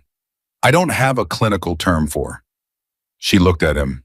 "I have a lot of clinical terms," he said. "I don't have one for that." He left. She sat in the room for a while. She sat until the fluorescent lights felt ordinary and the wall stopped being something she needed to look at and became just a wall. Then she lay down on the metal bed on her right side, her left side elevated slightly on a folded blanket that a nurse had left, without being asked the way experienced medical personnel learn to anticipate the specific needs of specific injuries. She looked at the ceiling. She thought about her WSO. His name was Daniel Karev, 29 years old, from Spokane, Washington, and he had gotten her down after the aircraft took ground fire, and he had been the one to manage the emergency landing while she held the aircraft together with technique and willpower. And when the pickup came, when the helicopter arrived at the emergency landing site, the math of weight and stability and the wound in his leg that had been worse than either of them knew had produced an outcome that she replayed with the specific cruelty that the mind applies to the things it cannot accept. He had told her to go. He had told her to go, and she had, because the helicopter was going, and Daniel Karev from Spokane, Washington, was telling her to go with it, and there was a version of events where that decision was the right one, and a version where it was the one she would carry for the rest of her life, and she did not yet know with certainty which version was true. She knew he was gone. She had been told that officially at 0300 hours on the morning she had walked onto the flight line. She had been in a room much like this one, and a chaplain had been there, and she had listened to the words and understood them, and then stood up and walked out because staying in the room felt like agreeing to something she wasn't ready to agree to yet. She had walked to the flight line instead, not because grief was wrong, not because she was running from it, but because Daniel Karev had been her WSO for 14 months. And in those 14 months, he had known her better in the specific high-stakes intimacy of a two-seat combat aircraft than most people know the people they live with. And the thing he had always said, the thing she could still hear in his voice with a clarity that had nothing to do with memory and everything to do with presence, was this: do the next thing. Whatever the next thing is, Reeves, just do it. So she had gone to the flight line, and she had done the next thing. Now she lay on a metal bed in a treatment facility, and she let the grief find her because she had done the next thing, and now there was nothing left to do except let it arrive. It arrived quietly the way serious things often do not, as a dramatic event, but as a weight, a heaviness that settled into the same space as the rib fractures and the concussion and the 48-hour medical hold and made itself at home. She did not cry. She had never been able to cry easily, not since childhood, not since she had learned that the cockpit doesn't care about your tears, and neither does the airspace, and so you find other ways to process the things that need processing. She lay still and breathed, and let the weight be real. At 18:47 hours, someone knocked on the treatment room door. "Come in," she said. She expected Merritt, or a nurse, or possibly someone from the operations building with paperwork because the Air Force found paperwork important, even in the vicinity of grief. It was Major Thomas Harding. He was not in his flight suit. He was in the less formal utility uniform, which meant he had changed after the day's missions, which meant he had made a specific decision to come here in off-duty time rather than professional time. He was holding 2 paper cups of coffee from the DFAC, one in each hand, and he stood in the doorway with the specific awkwardness of a man who has decided to do something human and is now uncertain whether the decision was correct. "You don't have to be here," she said. "I know," he said. He came in anyway. He set one of the cups on the table beside the bed. He pulled the single chair in the room to a position that was close enough to be present and far enough to give her space. He sat down. He wrapped both hands around his own cup. Neither of them spoke for a moment. "How bad is the neuro report?" he said. "Merritt is cautious," she said. "Merritt is usually right." "Yeah," she said. "He usually is." Another silence. This one was comfortable, or as close to comfortable as 2 people can get in a treatment room at a forward operating base at 18:47 hours, when one of them has just been told her flight status is suspended indefinitely. "Hale is dealing with the oversight review," Harding said. "The medical override is going to get scrutinized." "I know. He's not worried about it. He told me before I came over. He said the mission outcome is the mission outcome, and he'll defend the decision on that basis." "He shouldn't have to defend it," she said. "I put him in a position where he had to make a call that his medical officer had already made against me. That's on me." The position he was in, Harding said carefully, was that his best qualified pilot for a specific threat environment walked onto his flight line and asked to fly. The medical situation was a factor. It was not the only factor. He looked at her. "He made the call he thought was right, same as you." She was quiet. "Dragon 6 filed a commendation request," Harding said. "You know that Merritt told me." "He's not the only one." Harding reached into his breast pocket and pulled out a folded piece of paper. He held it out to her. She took it with her right hand and unfolded it. It was a printout, a message from the Infantry Battalion Command addressed to Kandahar Base Operations sent at 17:30 hours. She read it. She read it again. The message was 3 paragraphs long. The first paragraph described the tactical situation at the time of the airstrike. The second paragraph described the accuracy and effectiveness of the air support with specific reference to the pilot's apparent advanced knowledge of threat positions. The third paragraph said in the direct language of an infantry commander who has spent enough time in combat to value directness above diplomacy, "We do not know who flew that mission. We know the call sign Nighthawk. We know that without that pilot, we would have taken catastrophic losses. Whatever that pilot needs, whatever support, whatever recognition, whatever this unit can do, consider it already given." She folded the paper. She set it on the table beside the coffee she hadn't touched yet. "Thomas," she said. "Yeah. Daniel's family is going to get a notification tomorrow, official notification." She set it to the ceiling. "I want to write to them before they get the official language. I want them to hear something human first." Harding was quiet for a moment. "I can get you paper and a pen. I know what I want to say. She stopped. "I don't know how to say it in a way that's enough." "There isn't a way," he said gently. "That's not a failure of your writing.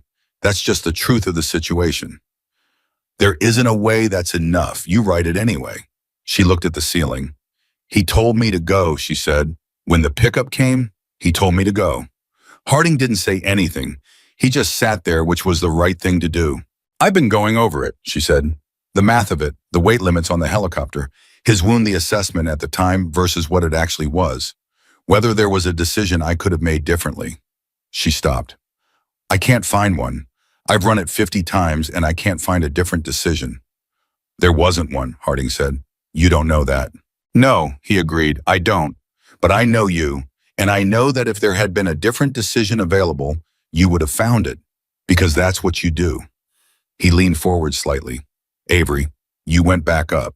You flew that mission with 3 cracked ribs because the thing he always said was, do the next thing, and you did. You did the next thing. That's not nothing." She closed her eyes. The weight was there, it was real, and it was going to stay, and she knew that.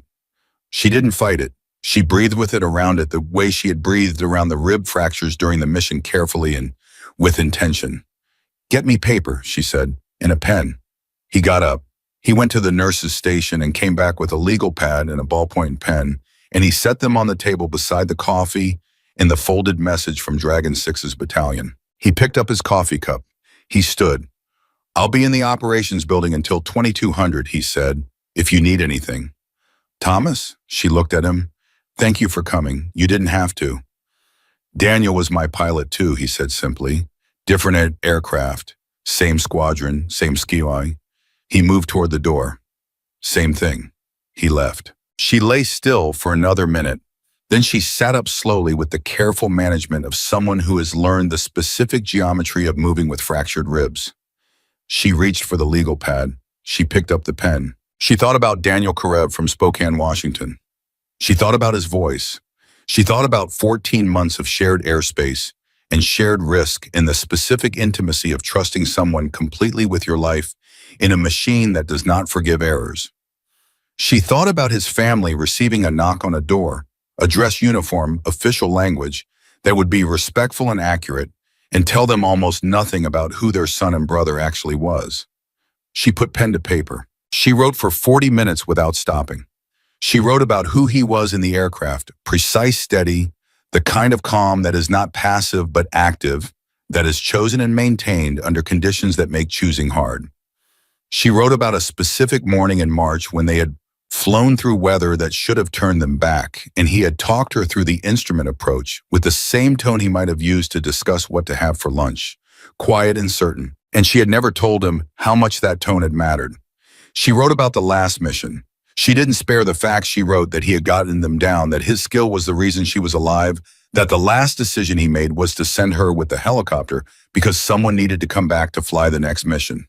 She wrote that he had been right about the next mission. She told them about Dragon 6. She told them what he made possible. She wrote, "Your son was the kind of person who made everyone around him more capable of the things that mattered." That is not a small thing. That is possibly the largest thing a person can be. She signed it. She addressed it. She set it aside for Harding to route through official channels with the family notification so they would have it close to when the knock came. Then she picked up the coffee cup. It was cold. She drank it anyway because she was a pilot, and pilots drink cold coffee without complaint, and because Daniel Karev would have laughed at her if she'd made a face about it. She was sitting with the empty cup in her hand when her room door opened again, and a young airman appeared with a clipboard and a slightly alarmed expression. "Captain Reeves, I'm sorry to bother you, ma'am. This is a little unusual." He held out the clipboard. "We have a message that came through base operations tagged for relay to your location. It's from Patrol 4. She took the clipboard. She read the message. "Understood, Captain. Fly safe. From Patrol 4. She read it twice. Then she set the clipboard down on the table beside the legal pad and the empty coffee cup and the folded message from Dragon 6's battalion, and she looked at the wall and she felt something move through her that was not grief and was not relief and was not pride, but was something that contained elements of all three and didn't have a clean clinical term. Something like continuity. Something like the sense that the system, for all its failures and its frictions, and its 11 minutes of holding her arm on the flight line while a war waited, was made of people who were ultimately trying to do the right thing, who adapted when the information changed, who sent messages that didn't need to be sent because something in them required the sending. "Tell Patrol 4, she said to the airman, "thank you for the message, and tell him the jet is going to need someone watching out for her while I'm in here." The airman blinked. "Ma'am?" "He'll know what it means," she said. "Just pass it." He took the clipboard back and left. She lay back down on her right side. The legal pad was on the table. The letter was written. The mission was done. The grief was real and present and hers to carry. She was still the pilot of tail number 802. She She was still Nighthawk. The flight status said indefinitely, and indefinitely was a word that she had learned a long time ago to treat as a description of the present situation rather than a prediction of the future. Because in 10 years of flying, she had learned that the sky does not close permanently. It holds. It waits. She closed her eyes.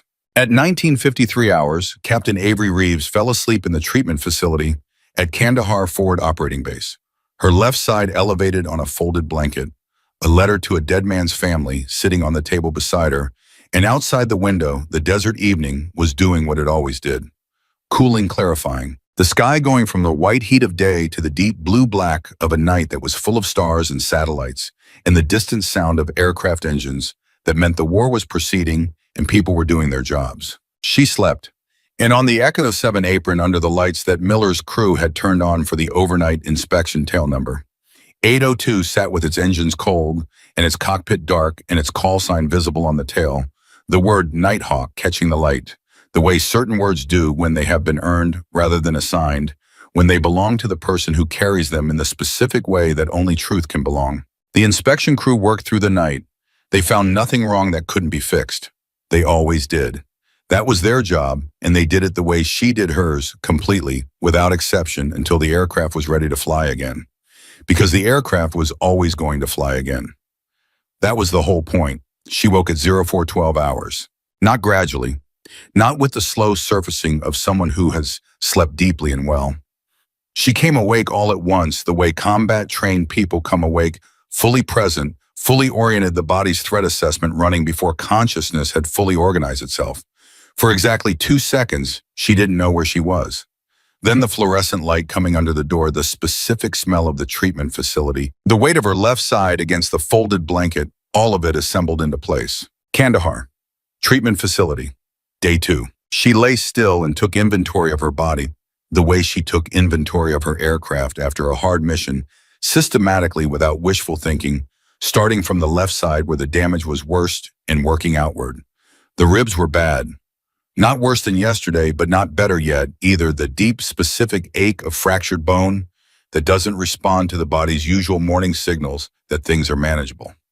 Her head was clearer than it had been in 2 days, which was either genuine improvement or the result of 10 hours of actual sleep, and she couldn't tell which yet. She sat up, slowly. With the geometry she had now fully internalized, led with the right, protect the left, breathe through the transition.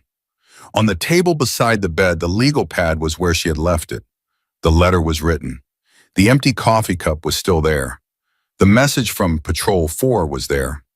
She looked at all of it in the low light and felt the weight of the previous day settle back onto her shoulders with the matter-of-fact heaviness of something that belongs there. She thought about Daniel. She thought about him the way she had been thinking about him, not with the frantic replaying of the decision, the forensic examination of the moment, the 50 run-throughs she had done looking for a different answer. That phase had passed during the night quietly the way certain phases pass when you have done everything you can do with them. Now she thought about him more simply. The way you think about someone who was real and present and is now gone, and the fact of their absence is something you will carry with you permanently. Not as a wound that heals, but as a weight that becomes familiar, that eventually becomes part of your center of gravity, rather than something pulling you off balance. She reached for the legal pad. She read the letter she had written. It said what she had meant it to say.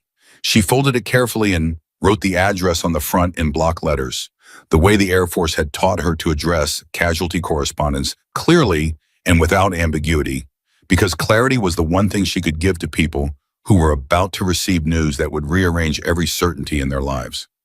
She set it near the door for Harding to Road in the morning. Then she sat on the edge of the bed and waited for 0600 when the neuroconsult from Bagram was scheduled. And she thought about what indefinitely meant and what it didn't mean, and she made the kind of internal calculations that pilots make when they are grounded.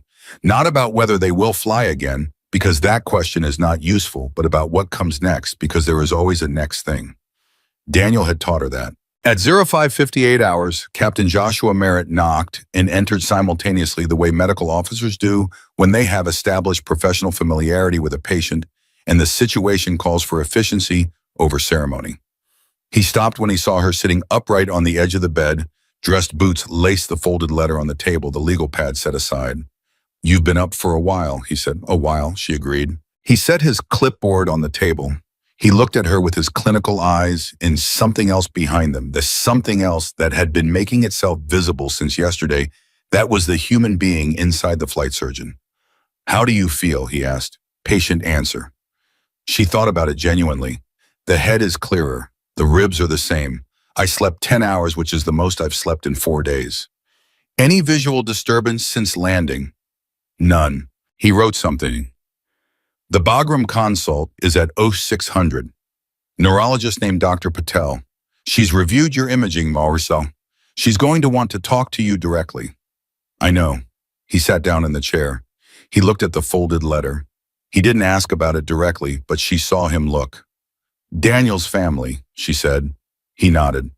"I'll make sure it gets routed with the notification package." He paused. That's a hard thing to write." "It needed to be written," she said, "and so I wrote it." He was quiet for a moment.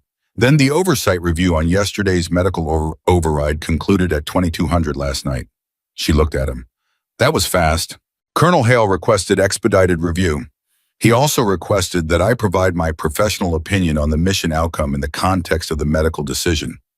Merritt's expression was complicated. "I told them that the patient's decision to fly against medical advice created genuine and serious risk of catastrophic in-flight medical emergency. I told them that the outcome was successful and that the mission accomplished objectives that could not have been accomplished otherwise given the pilot's unique threat knowledge." He stopped. "And I told them that the medical hold process failed to adequately communicate the pilot's status to the credential system, which created the conditions that made the confrontation on the flight line necessary in the first place." She stared at him. "You said that in the review." "It's true," he said simply. "The system had a gap. You fell into it. I can be angry about how you handled the fall and still acknowledge the gap exists." He picked up his clipboard. The review board accepted that framing. Colonel Hale is implementing a new protocol for pilot status communication to security forces credentials, effective immediately. Any pilot with an active flight assignment will be flagged in the access system regardless of medical hold status with a notation of the hold. So the security forces desk knows they are dealing with a credentialed individual rather than an intruder. She absorbed that. The thing that had put her on the wrong side of Ethan Brooks' radio call, the gap between who she was in the operational system and who she appeared to be in the credential system, was being closed. Because she had fallen into it. Because the machine had looked at itself and found a place where it didn't work right. "Good," she said quietly. "Hale wants to see you this morning," Merritt said, "after the neuro consult. He said it's not punitive. He said those are his exact words, not punitive. He wants to talk." "I'll be there." At 6:01, the video link with Bagram connected and Dr. Patel's face appeared on the tablet that a nurse had set up on the table beside the empty coffee cup. She was perhaps 50 years old with the specific composed authority of a specialist who has spent decades being the person that other physicians call when they are not sure. She looked at Avery with the kind of direct assessment that doesn't waste time. "Captain Reeves," she said, "I've reviewed your imaging, your incident reports from the last 72 hours, and Captain Merritt's notes from yesterday. I want to ask you about the visual events during the mission. Tell me exactly what you experienced. Start to finish both occurrences," Avery told her. Exactly with the precision of a pilot describing flight conditions, altitude, G-load, duration recovery, what she had done with the aircraft during the event, what she had felt in the seconds immediately following. Patel listened without interrupting. When Avery finished, Patel was quiet for 4 seconds, which in a medical consultation is a long time. "The events you're describing are consistent with high-G cerebral hypoperfusion in the context of existing concussion pathology," Patel said. "The fact that they resolved without intervention and without recurrence after the high-G environment had ended is favorable. The fact that they occurred at all, given the underlying injury, is a significant finding that I cannot overlook." She looked directly into the camera. "I'm not going to tell you what you want to hear. I'm going to tell you what the evidence supports." "That's what I want," Avery said. "The imaging shows no new hemorrhage. The baseline concussion presents with reduced severity markers compared to the initial scan from 2 days ago, which suggests genuine neurological recovery is occurring. With appropriate rest, and I mean real rest, not the operational definition of rest, I expect continued improvement." Patel paused. My recommendation is a full 2-week grounding. No flight, no high-G exposure, no vibration-intensive environments, if avoidable. At the end of 2 weeks, repeat imaging and a full neurological evaluation before any return to flight status consideration. 2 weeks, not indefinitely. 2 weeks was a number. A number was a boundary, and a boundary meant a far side, and the far side of 2 weeks was a date she could put on a calendar. I understand, Avery said. I want to be clear, Patel said. This is not a guarantee of return to flight status. It is a pathway. The evaluation at the end of 2 weeks will determine next steps. She looked at her through the tablet screen with the steady gaze of someone who has delivered hard news and good news in the same sentence to many people and has learned to make sure both are heard. But the pathway exists. 2 weeks ago, given the severity of the initial concussion combined with the rib injuries, I would not have been able to say that with confidence. The fact that you are sitting upright and talking to me coherently the morning after flying a combat sortie, under those conditions, tells me something about your recovery trajectory that the imaging alone doesn't. What does it tell you? Merritt asked from the corner where he had been listening. Patel looked at him. It tells me she's built for this, she said simply. That is not a medical term, but it is an accurate observation. The consult ended at 6:38. Merritt walked out to arrange the formal documentation. Avery sat with her hands in her lap and looked at the tablet screen after it went dark at her own reflection in the blank screen, and she let 2 weeks be real. She let it be finite. She let herself want the far side of it. Then she stood up, put on her jacket, and walked to Colonel Hale's office. He was behind his desk when she arrived, which meant he had been there for a while because colonels at forward operating bases are always behind their desks before the people they are expecting arrive. It is a convention of command, the authority of being already present. Captain Reeves, he said, sit down. She sat. He looked at her for a moment without speaking. Raymond Hale was 53 years old and had the face of someone who had made many decisions over many years and had lived with all of them, the good ones and the ones that cost something. He had the eyes of a pilot, the specific quality of attention that comes from spending years in an environment where incomplete attention kills you. I'm not going to lecture you, he said. I know, sir. Merritt told me.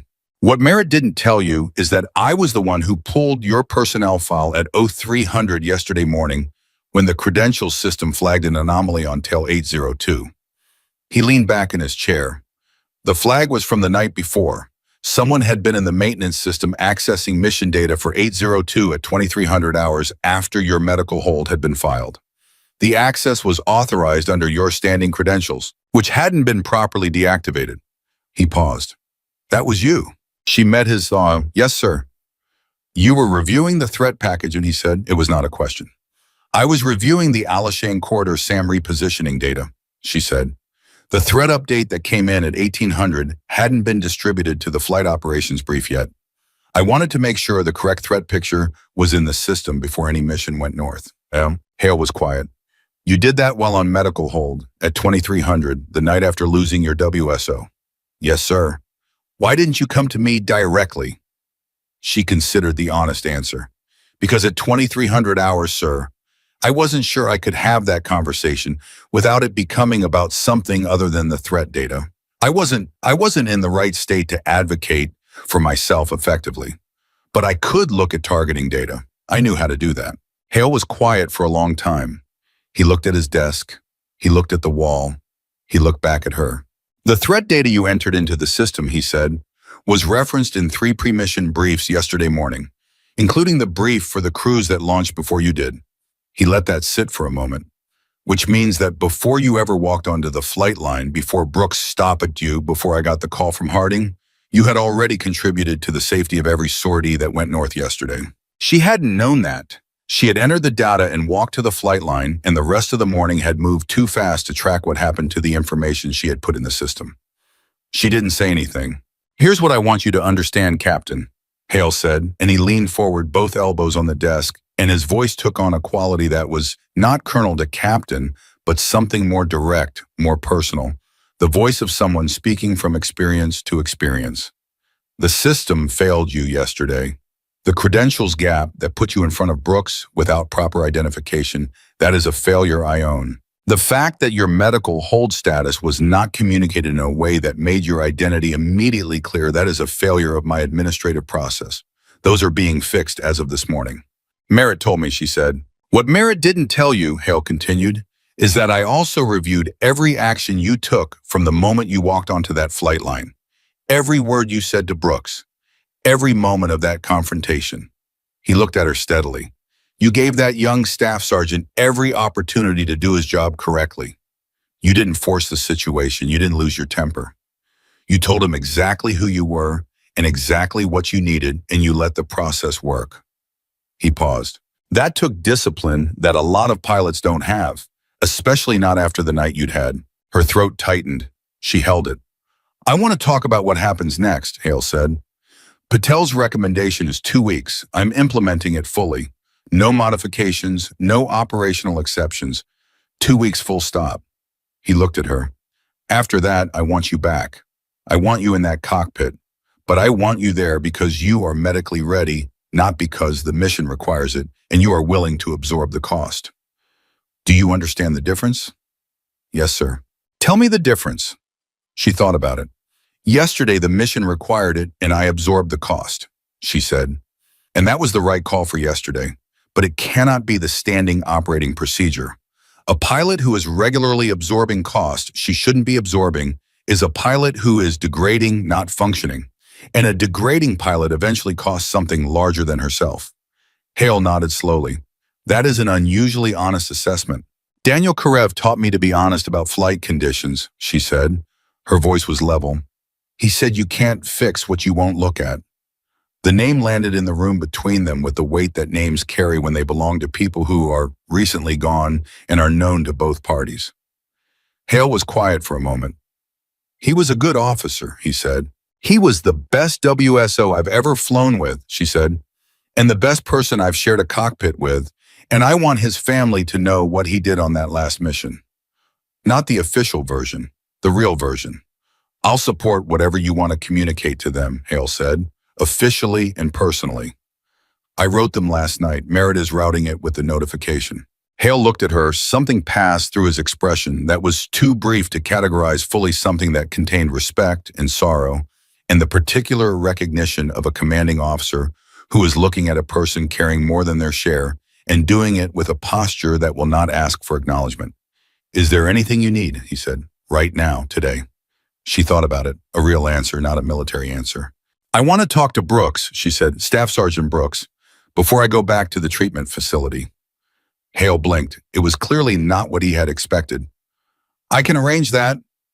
I want to do it today, she said, while it's still close. These things get harder to say the further they get from the moment. At 0847 hours, Staff Sergeant Ethan Brooks was called to the base operations building and told that Captain Reeves wanted to speak with him. He arrived in his patrol uniform, boots polished, bearing exactly correct, with the particular alertness of someone who has been called somewhere without knowing exactly why, and has defaulted to looking as squared away as possible while they find out. She was waiting in a small conference room off the main corridor. She was sitting at the table jacket on hands flat on the surface in front of her. She looked better than she had on the flight line yesterday, less gray, less held together by willpower, but the careful way she held herself told him the ribs were still exactly what they had been. He came to attention inside the doorway. At ease, Staff Sergeant, she said, please sit down. He sat across from her. He put his hands on the table, mirroring her posture without meaning to, and then noticed it and didn't correct it because it felt right. She looked at him directly. She had a way of looking at people that he had noticed the first time she looked at him on the flight line, like she was reading something that was actually there rather than projecting something she expected to find. I sent you a message last night, she said. Yes, ma'am, I received it. I meant it. What I said, you were right to stop me. She said it without preamble, without softening. That is not a polite thing I'm saying to make you feel better about yesterday. It is factually accurate. You encountered an individual on a restricted flight line without verifiable credentials. The correct action was to stop that individual. You did the correct thing. Brooks was quiet for a moment. With respect, Captain, I also held you off your aircraft during a combat scramble. You held an unidentified individual off an aircraft during a combat scramble, she said. You had no basis to know who I was. The fact that I knew who I was didn't change what you could verify from where you were standing." She paused. "The system gave you bad information by omission. You acted correctly on the information you had. When the information changed, you adapted. That's the whole job, Staff Sergeant. That is exactly the whole job." He looked at her. He was trying to find the diplomatic version of what she was saying inside it, the professional softening, and he couldn't find it. She was saying what she meant. "How are you doing?" she asked. Honestly, he was not expecting the question. Not from her, not in this direction, not today. He opened his mouth to give the automatic answer, and then something about her directness made him give the real one instead. "I keep running it back," he said. "The 8 minutes on the fight line. I keep looking for the moment I should have known." "You couldn't have known," she said. "That's not false comfort. That is a system design problem that has since been fixed." She held his eyes. "The moment you should have known doesn't exist, Staff Sergeant. The moment that existed was a moment where you had incomplete information and made the correct decision with what you had. Those are different things." He was quiet. The conference room was quiet. Somewhere down the corridor, the base was doing its ordinary morning business. The background sound of a place that is always working. "You're going to run it back anyway," she said. "For a while? That's normal. That's what people who take their jobs seriously do." A pause. "Run it back as many times as you need to, but run it all the way to the end each time, not just to the part that bothers you. Run it to the part where the information changed and you let go. That part matters too." He nodded. He looked at his hands. "Can I ask you something, ma'am?" "Go ahead." "When you came onto the flight line yesterday morning," he said carefully, "and I stopped you, were you afraid I wasn't going to let you through?" She was quiet for a moment, long enough that he thought she might decline the question. "Yes," she said. "I was afraid the system was going to stop working faster than I could fix it." She looked at the table. "I've been afraid of a lot of things in 10 years of flying. Ground fire, SAMA's weather, mechanical failures. All of them are straightforward in a way. You train for them, you have procedures." She looked back at him. "The thing that scared me yesterday morning was the possibility that the people doing their jobs correctly were going to prevent me from doing mine. Because I didn't have a procedure for that. I just had the argument, and the argument depended on someone deciding to listen." Brooks heard that. He heard it all the way through. "I heard you," he said, "for what it's worth. I heard what you said. It's part of why I held the line but didn't escalate to detainment before Harding showed up." She looked at him. "I know," she said. "I saw you. I saw the moment you started actually listening instead of just managing." She paused. "That's not nothing. Most people can't do that. Most people, when they're in protocol enforcement mode, they hear words but they're not actually processing. You processed. That bought the time we needed." He sat with that. "The new credentials protocol," she said. "That goes into effect today. Any pilot with an active flight assignment stays flagged in your system regardless of medical hold status. You'll always know who you're dealing with before the confrontation gets to where ours did." "I heard," he said. "Operations sent the updated procedure this morning." "Good." She stood. He stood with her reflexively. She was moving with deliberate care, and he found himself taking a half step back to give her room, which she noticed and acknowledged with a brief nod. She held out her hand. He shook it. Her grip was firm, which surprised him, and then immediately didn't. "Take care of the flight line, Staff Sergeant," she said. "It's important work. The fact that it mostly consists of things not going wrong doesn't make it less important." "Yes, ma'am," he said. She left. He stood in the conference room for a moment after she was gone. He looked at the table where her hands had been flat on the surface, the empty chairs, the ordinary room that had contained an extraordinary conversation. Then he straightened his uniform and walked back to his patrol sector because he had a sector to cover and the flight line didn't watch itself. The 2 weeks that followed moved with the specific tempo of enforced stillness, each day distinct and difficult for someone who was accustomed to organizing her life around mission cycles and sortie schedules and the urgent forward motion of operational flying. Avery did what Patel had prescribed. She rested. She underwent daily evaluations. She watched the headaches decrease in frequency and the visual clarity returned to the baseline she had maintained before the concussion. And she documented each improvement with the meticulous attention she applied to aircraft systems, not because she doubted recovery, but because documentation was how you built the case. She also, during those 2 weeks, became acquainted with a version of the base she had never had time to know. The people who worked the unglamorous hours, the maintenance crew that inspected aircraft through the night, the kitchen staff at the DFAC who kept the coffee available at 0300, the administrative personnel who processed the paperwork that made the operational machine run. She walked through those spaces during her permitted daily activity periods, not performing morale visits, not making inspections, just moving through her environment as a person rather than as a pilot, which was a different thing. She talked to Miller. She talked to him every day. At his preference, he came to the treatment facility in the early evenings with a cup of coffee that was never as bad as it could have been, and the latest from the maintenance bay, the specific language of someone reporting to someone who needed to know. Tail 802 had been fully inspected. The hard maneuvering on the second pass had produced minor stress indicators on the left horizontal stabilator that were within tolerance but had been documented and flagged for closer monitoring. The aircraft was flying because it had to fly, because wars do not pause for a pilot's recovery period, and other pilots had taken it north twice in the first week. Both missions had been successful. Both pilots had reported that the threat data in the system was accurate and current. She received a letter from Daniel's family 12 days into her recovery. His mother had written it. It was 4 pages long, handwritten on paper with a small floral pattern at the top that seemed to belong to a different kind of correspondence and had been pressed into service because it was what was available when the right moment came to write. His mother said she had read Avery's letter 4 times. She said she was glad her son had a partner who flew beside him, who saw him clearly. She said one thing that Avery had to put the letter down and breathe through before she could continue reading. She said that she was glad he made a decision to send you back, because now someone who remembers him correctly is still here to do so. She put the letter in the breast pocket of her jacket and kept it there. On day 14 at 0900 hours, Dr. Patel's face appeared on the tablet screen again. The imaging had been completed at 700. Merritt was in the corner. Avery sat at the table with her hands flat on the surface, the same posture she had had in the conference room with Brooks, the posture of someone who is ready to receive information and will not flinch from it. Patel looked at the imaging results on her end. She looked at her notes. She looked at Avery. The imaging shows complete resolution of the traumatic changes from the initial concussion, she said. No residual edema, no new findings. Your neurological evaluation scores over the past 14 days show consistent improvement, with the final evaluation yesterday returning to your documented baseline. She paused. Captain Reeves, I am clearing you for return to flight status evaluation. The room was very quiet. Merritt made a sound that was not quite words.